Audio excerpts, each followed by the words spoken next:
इस S-400 की deal जब भारत ने रशिया से की थी तो उसके बाद पाकिस्तान भी गया था S-400 मांगने, लेकिन रशिया ने जानते हो क्या कहा कि जिस पैर से आए हो उसी पैर से चले जाओ, नहीं तो जा नहीं पाओगे। भारत ने S-400 पाकिस्तान की ओर 2 ठो, दिल्ली पे 1 ठो और चाइना की ओर 2 ठो, जिसकी वजह से पूरा का पूरा पाकिस्तान चाइना सब कवर हो जाता है। इस एक S-400 के अंदर 4 ट्रक होती हैं, जिसमें से एक रडार होता है तो एक कमांडर व्हीकल और एक इंगेजमेंट रडार तो दूसरा लॉन्च व्हीकल जो कि मिसाइल को लॉन्च करता है। लेकिन ये काम कैसे करता है? और इसके ट्यूब के नीचे आप देखोगे तो ऐसे गैस एक जनरेटर रहता है जिसमें सॉलिड प्रोपेलेंट फ्यूल रहता है और यही रॉकेट को ऊपर भेजने का काम करता है। उसके बाद ये मिसाइल ऐसे ऊपर निकलता है और 30 से 40 मीटर ऊपर की ओर ये ट्यूब वैसे ही ढकेल देता है इस मिसाइल को और उसके बाद मिसाइल का काम आप जानते हो क्या है। भारत के पास केवल S-400 ही नहीं, उसी के साथ साथ आकाश मिसाइल लॉन्चर सिस्टम भी है जो कि पूरे के पूरे पाकिस्तान को खत्म करने के लिए काफी है। तो S-400 जिसे पाकिस्तान का काल भी कहा जाता है, इस पाकिस्तान के काल को आपके रशिया ने 2007 के ही अंदर अपने आर्मी के अंदर शामिल कर लिया था। और फिर जब 2018 आता है, ये रशिया आपके भारत को ये S-400 डिलीवर कर देता है। क्योंकि आपके मोदी साहब रशिया जाते हैं तो वहाँ डील साइन होती है इस S-400 की, और वहाँ पर मोदी साइन उस डील पर ये साइन करते हैं कि ये जो S-400 है इसके 5 रेजिमेंट आपके भारत के अंदर आने वाले हैं। लेकिन काफ़ी सारे लोग कंफ्यूज रहते हैं कि यार क्या 5 ही S-400 आए होंगे, क्या 5 ही इस तरीके की मिसाइल आई होंगी, इस तरीके के ट्रक आए होंगे? ऐसा नहीं है, करीब काफ़ी ज़्यादा S-400 भारत के अंदर है और काफ़ी ज़्यादा मिसाइलें S-400 के भारत के अंदर हैं। लेकिन सवाल उठता है कितना, अभी ये तो हम आगे जानेंगे। लेकिन ये जो डील साइन हुई थी ये हुई थी भाई लगभग 40,000 करोड़ की। 40,000 करोड़ के अंदर भारत ने 5 रेजिमेंट बुला लिए था और उसके बाद 2018 के रशिया यूक्रेन में वॉर हो गया, कोरोना आ गया, जिसकी वजह से इसकी डिलीवरी थोड़ी लेट हुई थी। लेकिन 2022-23 तक इसकी डिलीवरी भारत के अंदर काफ़ी अच्छे से हो गई थी। रशिया ने कहा था भारत तुम चिंता मत करो, तुम्हारी ये S-400 की डील हम आराम से कर देंगे। और यहाँ पर 5 रेजिमेंट जो है वो भारत के अंदर शामिल हो गई थी। अब ऐसा नहीं केवल 5 ही इस तरीके से ट्रक आई थी, काफ़ी ज़्यादा आई थी। और 5 रेजिमेंट में से 2 रेजिमेंट तो आपकी पाकिस्तान की ओर खड़ी हैं, 2 रेजिमेंट आपकी यहाँ पर चाइना की ओर खड़ी हैं और 1 रेजिमेंट आपकी दिल्ली की ओर खड़ी है। यानी कि अगर पाकिस्तान अटैक करता है तो हम वहाँ से भी प्रोटेक्शन अपनी कर सकते हैं, चाइना से भी कर सकते हैं और तो और दिल्ली से भी कर सकते हैं। लेकिन यहाँ पर ऐसा नहीं है कि जो आपका रशिया है उस रशिया ने केवल भारत को ये S-400 दिया है। इसने भाई टर्की को देकर रखा है, चाइना को देकर रखा है, इंडिया को तो दिया ही है। और भी ऐसे कुछ देश हैं जिसके ये S-400 देने की सोच रहा है। लेकिन आपका पाकिस्तान जो है इसने भी एक बार S-400 मांगने की कोशिश की थी, लेकिन इस S-400 को साफ ही साफ आपके रशिया ने मना कर दिया था कि भाई जो चीज़ हम इंडिया को दे रहे हैं अगर वही सेम चीज़ हम पाकिस्तान को भी देंगे तो ये तो नाइंसाफ़ी हो जाएगी ना। हम कुछ पैसों के लिए इंडिया से धोखा थोड़ी ना कर सकते हैं, तब तो तुम और इंडिया दोनों बराबर ही हो जाओगे। इसी वजह से रशिया ने पैसा नहीं देखा बल्कि दोस्ती देखी और कहा पाकिस्तान यहाँ से जिस पैर से है उसी पैर से निकल लो, नहीं तो पैर जाने लायक नहीं रहेगा। और आपका जो पाकिस्तान है वो दौड़ते दौड़ते आ गया और पाकिस्तान के पास अभी भी एक भी S-400 नहीं है। लेकिन यहाँ पर एक टिपिकल चीज़ ये है कि कहा जाता है कि जो आपका चाइना है उसके पास भी S-400 आपके रशिया ने देकर रखा है, लेकिन ऐसा नहीं है। क्योंकि यहाँ पर जो आपका चाइना है वो चाइना MTCR का सदस्य नहीं है। MTCR का मतलब होता है इस दुनिया में एक संस्था बनाई गई है जिस संस्था का नाम है मिसाइल टेक्नोलॉजी कंट्रोल रिजाइम। अगर आप ही इसके सदस्य नहीं रहते तो आप इस दुनिया के अंदर S-400 ही क्यों ना हो, उसके अलावा भी अगर कोई भी मिसाइल है जो 300 से ज़्यादा किलोमीटर की मारक की क्षमता रखती है, 500 से ज़्यादा पेलोड की क्षमता रखती है, आप उसे नहीं खरीद सकते।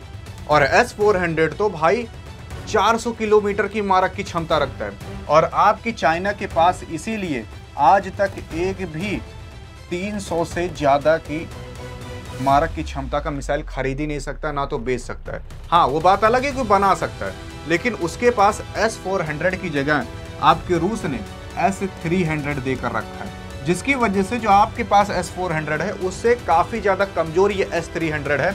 उसी के साथ साथ ये S-300 2010 का है।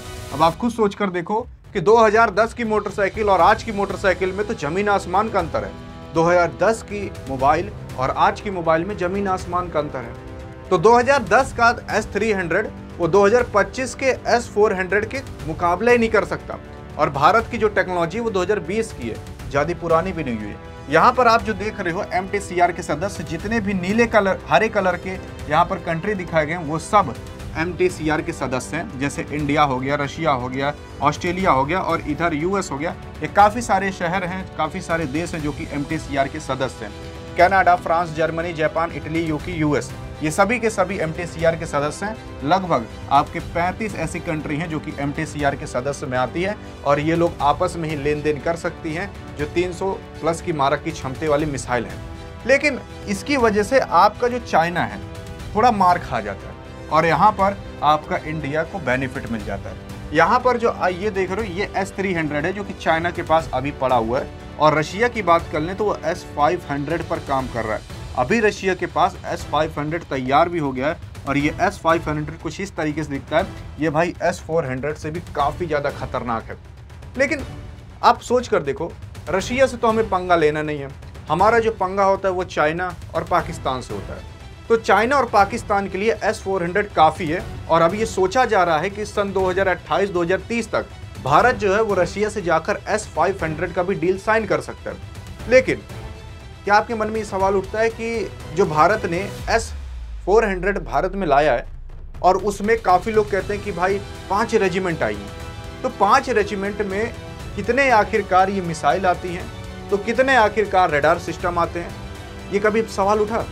तो इसको समझने के लिए कि भारत ने कितने S400 भारत में मंगा कर रखे हैं, इससे पहले आपको समझना पड़ेगा कि भाई ये बैटरी क्या होती है। देखो, बैटरी इस S400 के अंदर एक नाम दिया गया और वो नाम का मतलब ये होता है कि एक बैटरी जो होती है उसमें 4 लॉन्चर आते हैं। एक लॉन्चर मतलब ये पूरा का पूरा एक ट्रक एक लॉन्चर है और इस एक लॉन्चर के पास लगभग 4 ऐसे ट्यूब होते हैं।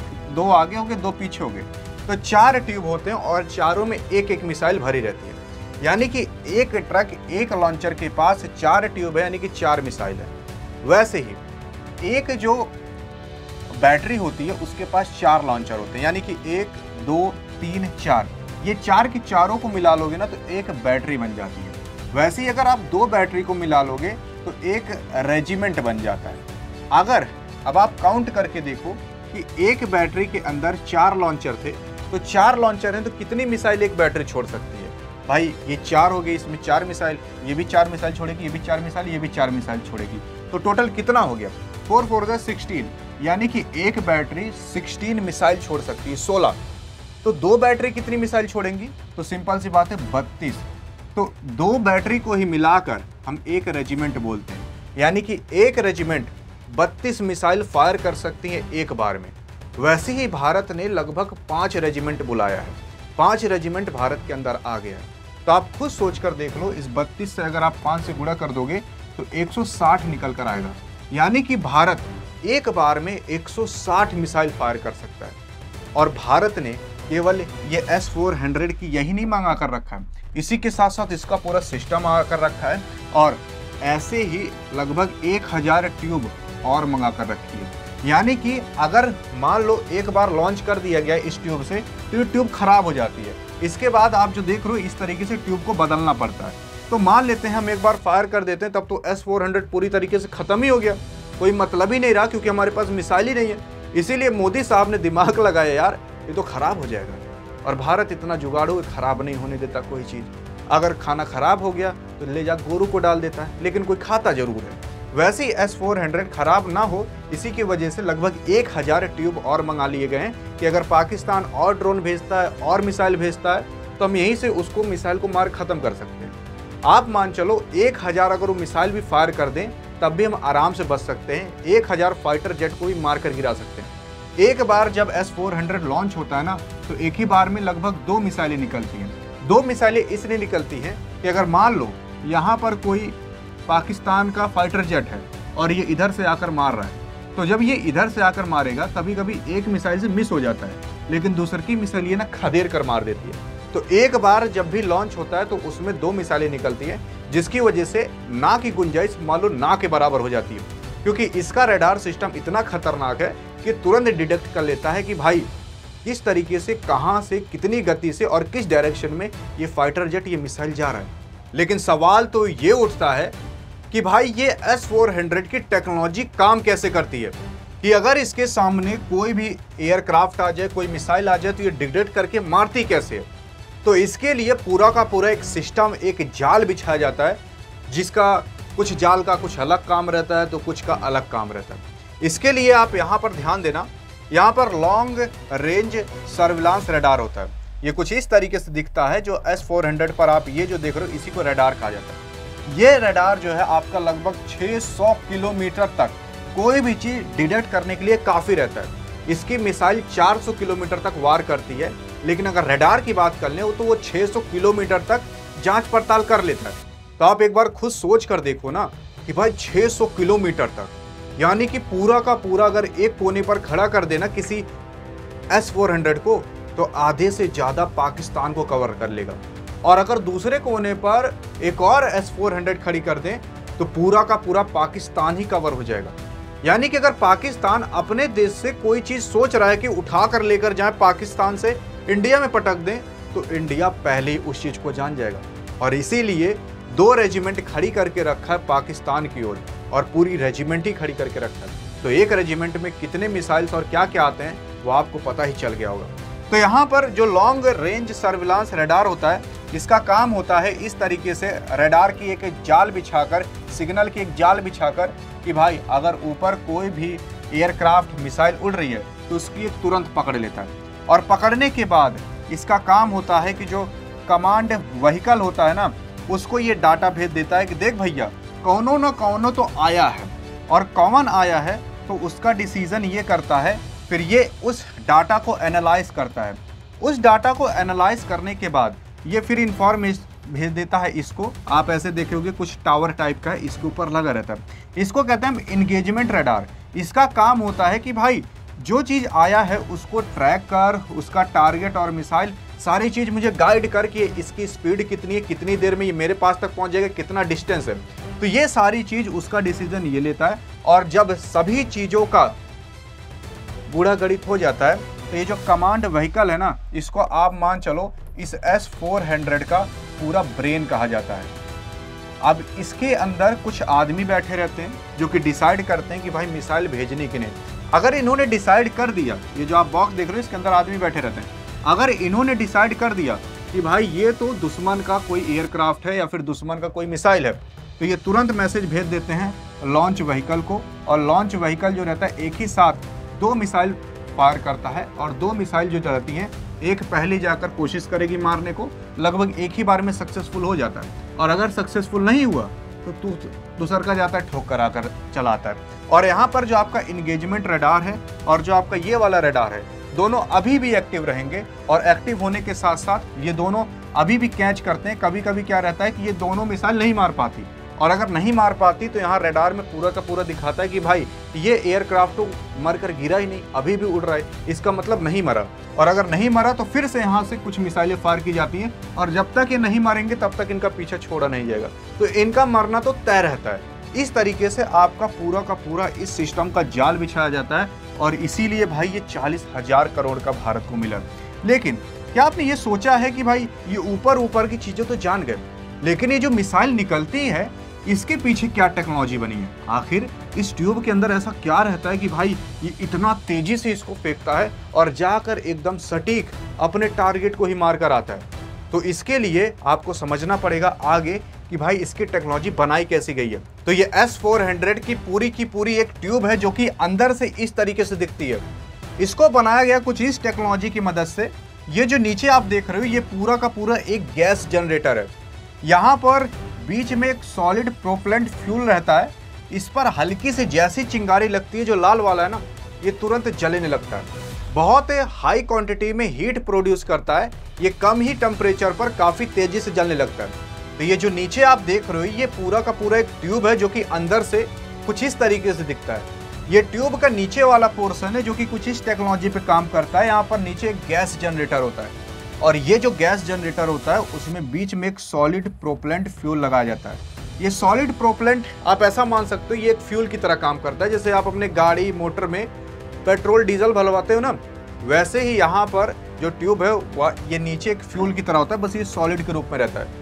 यहाँ पर एक छोटी सी चिंगारी दी जाती है और इस छोटी की चिंगारी की वजह से ये काफ़ी हद की मात्रा में हीट और तो और उसी के साथ साथ गैस प्रोड्यूस करता है। जब हीट प्रोड्यूस करेगा वैसी गैस बनेगी और जब गैस बनती है तो ये जो ऊपर का लगा पिस्टन है ना, जो लोहा लगा है ये ऊपर उठने लगता है। क्योंकि आप खुद सोच कर देखो ना कि जब आपके पेट में गैस बनती है तो आपका पेट आगे निकल जाता है। वैसे ही सेम यहाँ पर जैसे यहाँ गैस बनेगी हाई मात्रा में तो ये पिस्टन ऊपर उठने लगता है और जब ये पिस्टन ऊपर उठने लगता है ना तो ये इतना तेजी से उठता है, लगभग ये 50 से 100 बार का प्रेशर जनरेट कर देता है और ये इतना तेजी से फेंकता है ऊपर की तरफ रॉकेट को, ये लगभग 30 से 40 मीटर खुद ऊपर चला जाता है। सबसे पहले ये जो ऊपर का ढक्कन लगा रहता है ये ऑटोमेटिक टूट जाता है या फिर हट जाता है और ये इतना तेजी से मिसाइल निकलता है कि भाई 30 से 40 मीटर की ऊपर जाकर गिरता है।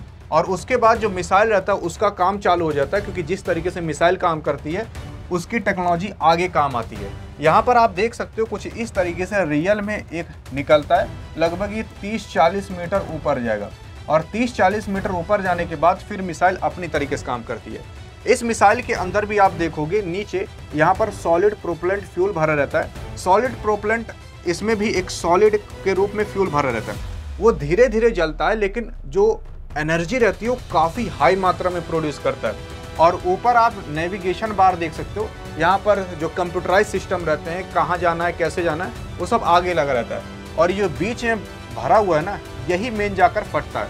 वैसे ही सेम इसी टेक्नोलॉजी पे ये भी काम करता है और नेविगेशन बार इसमें भी आगे लगा रहता है। और उसके बाद तो भाई आपको मैंने बताया है कि किस तरीके से इसका रडार सिस्टम और बाकी सारे सिस्टम कैसे काम करते हैं और कैसे जाकर ये अपने टारगेट को हिट करके आता है। लेकिन मैं आपको बता दूं ये जो आपका S-400 है ना, ये S-400 के अंदर केवल एक ही प्रकार की मिसाइल नहीं रहती। इस S-400 के अंदर कई अलग अलग प्रकार की मिसाइल को डाला गया, क्योंकि आप खुद सोच कर देखो कि भाई अगर कोई भी चीज़ 100 किलोमीटर के अंदर आ गई है तो उसको अगर हम 400 किलोमीटर वाली मिसाइल मारेंगे तो बहुत ज़्यादा चांसेस है क्या पता वो मिस हो जाए, बहुत ज़्यादा चांसेस है कि भाई वो काम ना करे उतने अच्छे से। और अगर यार कोई चीज़ 100 किलोमीटर पास में है उसको 400 किलोमीटर का अगर हम मिसाइल मारेंगे तो इससे हमारा ही घाटा होगा पैसे का भी, क्योंकि एक तो 400 किलोमीटर वाली मिसाइल चली गई, दूसरा तो और 400 किलोमीटर वाली मिसाइल थोड़ी महंगी आती है, 100 किलोमीटर वाली क्या पता थोड़ी सस्ती आती हो। इसी की वजह से यहाँ पर जो मिसाइल है उसके अलग अलग टाइप्स रखे गए हैं, जैसे कि NM96E। अब यहाँ पर ये 120 किलोमीटर के अंदर के मारने की क्षमता रखता है। उसी के ही साथ साथ NM96E2 ये भी भाई 120 किलोमीटर की मारने की क्षमता रखता है। और उसके बाद यहाँ पर 48N6DM ये जो रहता है 250 किलोमीटर की मारक की क्षमता रखता है। तो 40N6 जो मिसाइल रहती है वो 400 किलोमीटर मारने की क्षमता रखती है। तो मेन मिसाइल यही है 400 किलोमीटर वाली। और अगर आप देखोगे 77N6 ये करेंटली टेस्टिंग में है और ये भी अलग तरीके की मिसाइल है। एक ही बार में यहाँ पर भी देख सकते हो कि 2 मिसाइलें निकल रही हैं और इतनी अलग अलग लगभग 4 प्रकार की मिसाइलें आपकी भरी रहती हैं इस S-400 के अंदर। और ये पूरा का पूरा एक सिस्टम, एक माया जाल बिछाया जाता है जिसकी वजह से ये पूरा का पूरा सिस्टम काम कर पाता है। लेकिन अगर हम इस मिसाइल की स्पीड की बात कर लें कि कितनी तेजी से जाती है, तो इसकी स्पीड होती है लगभग मैक 4 से मैक 6, यानी कि जितनी तेज आपकी ध्वनि की आवाज़ जाती है ना उससे भी 4 से 6 गुना तेज ये मिसाइल जाती है। और आपको मैं बता दूं अभी तक जो फाइटर जेट जो बने हैं ना वो लगभग मैक 1 तक, मैक 2 तक बने हैं और ये मैक 4 से मैक 6 तक जाती है, यानी कि 4 से 6 गुना तेज, जिसकी वजह से आज तक ऐसा कोई भी फाइटर जेट नहीं है जो इसके मारक से बच पाए।